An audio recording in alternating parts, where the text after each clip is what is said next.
প্রিয় দর্শক আসসালামু আলাইকুম। আমরা আজকে এসেছি দৌলতপুর উপজেলার একটি পদ্মার চরে, চিলমারি ইউনিয়নের অন্তর্গত একটি পদ্মার চর। এখানে বন্যা পরবর্তীতে যে পলিবিদ্যুৎ পদ্মা পাড়ের জমিগুলোতে সকল ধরনের ফসলের আবাদ হয়। 1 ইঞ্চি জমিও এখানে ফাঁকা থাকে না। এইসব জমিতে আমাদের আশেপাশে সামনে পিছনে যতদূর চোখ যায় শুধু ফসল আর ফসল। তারই মাঝে এই অঞ্চলের কৃষক ভাইয়েরা সরিষা আবাদ করেছেন এবং এখানে আপনারা দেখতে পাচ্ছেন চমৎকার সরিষা হয়েছে। এবং এই সরিষা চাষে কিন্তু তেমন কোনো খরচ হয় নাই, কিন্তু এখানে যে আমরা দেখতে পাচ্ছি যেরকম, তাতে আমাদের কাছে মনে হয়েছে এই সরিষা বিঘা প্রতি 5 মণের উপরে ফলন হবে। তো চলুন আমরা একজন কৃষক ভাইয়ের কাছে জানতে চাই কিভাবে ওনারা এই সরিষা চাষ করছেন আর কীরকম ফলন পাবেন বলে আমরা ওনাদের কাছ থেকে ধারণা নেই। আচ্ছা, আপনি চাষ করেছেন কয় বিঘা জমি? 2 বিঘা। 2 বিঘা। আচ্ছা, আপনার 2 বিঘা জমিতে কেমন খরচ হয়েছে বিঘা প্রতি? 5,000। আচ্ছা, কেমন ফলন হবে আপনার আশা করছেন? 5 থেকে 6 মণ। আচ্ছা, এগুলো আপনি কি করেন? বিক্রি করি। তেল খাওয়ার জন্য কি এটা করে রাখি? বিক্রি করি। আচ্ছা, নিজেরা কি তেল খাচ্ছেন, সরিষার তেল খাচ্ছেন? এখন খাইনি, আবার উঠলে খাবে, ফুরে গেছে। ও আচ্ছা, মানে সারা বছর কিন্তু সরিষার তেল খেতে হবে, তাই না? সারা বছর সরিষার তেল খেতে হবে। আর আমাদের সয়াবিন তেল আর আমরা যদি সয়াবিন তেল না খাই, নিজের সরিষা উৎপাদন করে নিজের সরিষা খাই, আমরা এখন তুললে খালি সরিষার তেলই খাবো। হ্যাঁ, সরিষার তেল খাবো এবং আমাদের শরীরেও ভালো থাকবে, আমাদের বিদেশ থেকে আমদানিও করতে হবে না, তাই না? কোন জাতের সরিষা করেছেন? মাগি মোটা। আচ্ছা, এটা আপনাদের মনে হয় এটা স্থানীয় জাত। আপনি কি নতুন নতুন যে জাত আছে সেই জাতের তথ্য আপনি জানেন? না।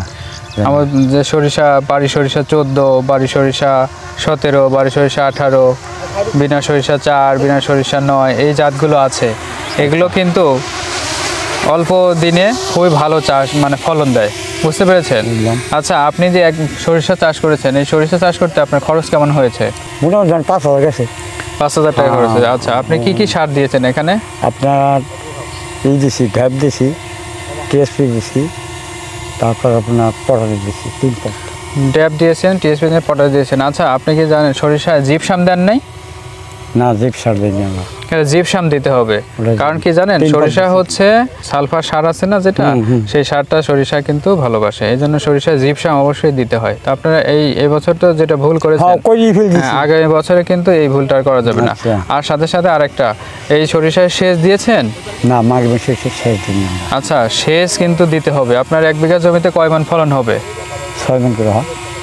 আপনি যদি সেচ ছাড়াই যদি 6 মণ হয়, তাহলে দেখবেন সেচ দিলে আরও 2 মণ বেশি হবে। সেচ এবং সাথে কিছু সারও দিতে হয় এই সেচের পরে, সেটা হচ্ছে পটাশ সার আর হলো জিপসাম সার, আর সাথে কিছু বোরন সার। বোরন দিলে পরে কি হবে, আপনার এই যে দানাগুলো আছে, সরিষার দানাগুলো কিন্তু বড় বড় হয়, মোটা হবে, বুঝতে পেরেছেন? মোটা হবে, তাহলে আপনার দানা যত মোটা হবে ফলন তত বেশি হবে। এই জন্য অবশ্যই আপনাকে সেচ দিতে হবে, সেচের সাথে সাথে আমাদের এই সারগুলো দিতে হবে, বুঝতে পেরেছেন? আচ্ছা, এখানে যে তারপর আরেকটা জিনিস দেখা যাচ্ছে, আমরা দেখতে পাচ্ছি যে এখানে ফুল ঝরে যাওয়ার পরে যখন দেখবেন যে ফল হয়ে যাচ্ছে, তখন কিন্তু জাপ পোকার আক্রমণ হয়। জাপ পোকার আক্রমণের জন্য একটা কীটনাশক দিতে হবে, বুঝতে পেরেছেন? এই সময় একটা কীটনাশক দিতে হবে। আর এই জমিতে আলহামদুলিল্লাহ এখন পর্যন্ত কোনো রোগ আমরা দেখতে পাচ্ছি না। সরিষার একটা ভালো রোগ আছে, কিন্তু সেটা কি আপনি জানেন? ও রোগ আপনার এই যে কুয়াশা যখনই পড়বে তখনই কিন্তু পড়ে না, একদিন দিত। আচ্ছা, সামনে কিন্তু সেই কুয়াশার আবহাওয়া আসতে পারে, তখন আপনারা কি স্প্রে করবেন?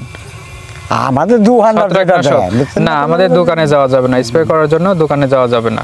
কোথায় যাবেন? আমাদের যে উপসহকারী কৃষি অফিসার আছে, তার মোবাইল নাম্বারটা নিয়ে রাখবেন। তার মোবাইলে সরাসরি আপনি যোগাযোগ করবেন, সে আপনার জমিতে পরিদর্শন করার পরে আপনার জমিতে আপনি তখনই প্রেসক্রিপশন দিয়ে আপনি দোকানে যাবেন। তারপরে দোকানদারের কাছ থেকে ভালো কোম্পানির ওষুধ নিয়ে এসে তারপরে স্প্রে করবেন। সরিষার জমিতে একটা ওই যে কুয়াশা যখন হবে তখন কিন্তু lip blight, Alternaria lip blight নামে একটা রোগ আছে, পাতা ঝলসানো, পাতাটা ঝলসে যায়, পুড়ে যায়। হ্যাঁ, সেই পুড়ে যাওয়া থেকে বাঁচানোর জন্য আমার কিন্তু ছত্রাকনাশক স্প্রে করতে হবে, বুঝতে পেরেছেন? তাহলে ওই ভুলটা কিন্তু আর করা যাবে না, যে দোকানে চলে যাওয়া যাবে না। না। দোকানে না গিয়ে আমাকে অবশ্যই আমার উপসহকারী কৃষি অফিসার আছে, তার পরামর্শ নিয়ে আপনি দোকানে যাবেন, প্রেসক্রিপশন নিয়ে তারপর আপনি ওষুধ নিয়ে চলে আসবেন। তাহলে আপনি এই জমিতে এখন আশা করছেন 5 থেকে 6 মণ হবে। আর আমরা 5-6 মণ করে শস্য হয়। তাহলে আপনার বিঘাপতি খরচ হয়েছে 5,000 হবে। বিঘাপতি খরচ হয়েছে হচ্ছে 5,000 টাকা। আচ্ছা, আর আপনি 1 বিঘা জমিতে যদি 6 মণ পান তাহলে 3,000 টাকা মণ বিক্রি করবেন, তাই তো? 3,000 টাকা মণ যদি বিক্রি করেন তাহলে আপনার 3 × 15,000 টাকা। অর্থাৎ এই জমিটা কিন্তু পড়েই থাকতো, এই জমিটা কিন্তু পড়েই থাকতো। এরপরে আমরা আবার ধান করব। প্রিয় দর্শক, আমরা এতক্ষণ একজন সরিষা চাষির সঙ্গে কথা বলছিলাম। ওনার এই জমিতে 2 বিঘা সরিষা আবাদ করেছে। উনি আশা করছেন যে বিঘাপতি 6 মণ করে ফলন পাবেন। এতে কিন্তু খরচ অনেক কম হয়েছে। আমাদের সরিষা যখন উঠবে তখন বাজারে সরিষার দাম 3,000 টাকা মণ যদি থাকে, তারপরে 6 মণ সরিষার দাম কিন্তু 18,000 টাকা। মাত্র 5,000 টাকা খরচ করে 18,000 টাকা ইনকাম করতে পারবেন।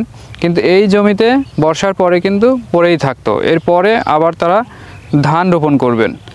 মাঝখানে এই প্রতি জমিতে 18,000 টাকা সরিষা উৎপাদন করতে সক্ষম হয়েছেন। এই জন্য আমরা আপনাদেরকে অনুরোধ করব, আমন ধানের পরে যে জমি পড়ে থাকে সেই পড়ে থাকা জমিগুলোতে অবশ্যই সরিষার চাষ করতে হবে। কারণ আমরা ভোজ্য তেল হিসেবে যে তেল খেয়ে থাকি তার বেশিরভাগ অংশই হচ্ছে সয়াবিন তেল। আমরা চাই সয়াবিন তেলের আমদানি নির্ভরতা কমে যাক, আমাদের সবাই সরিষার উৎপাদন করবে, সরিষার তেল নিজে উৎপাদন করে নিজে খাবে, তাহলে বিশুদ্ধ তেল খেতে পারবো। আমাদের সয়াবিন তেল খাওয়ার জন্য কিন্তু নানান ধরনের রোগ ব্যাধি হয়ে থাকে। তাহলে আমরা যদি নিরাপদ সরিষার তেল নিজে উৎপাদন করে নিজে খাই তাহলে কিন্তু সেই রোগ ব্যাধি থেকে আমরা ভালো থাকতে পারবো। তো আসুন আমরা বেশি বেশি সরিষার আবাদ বাড়াই, আমরা নিরাপদ থাকি, সুস্থ থাকি। ধন্যবাদ।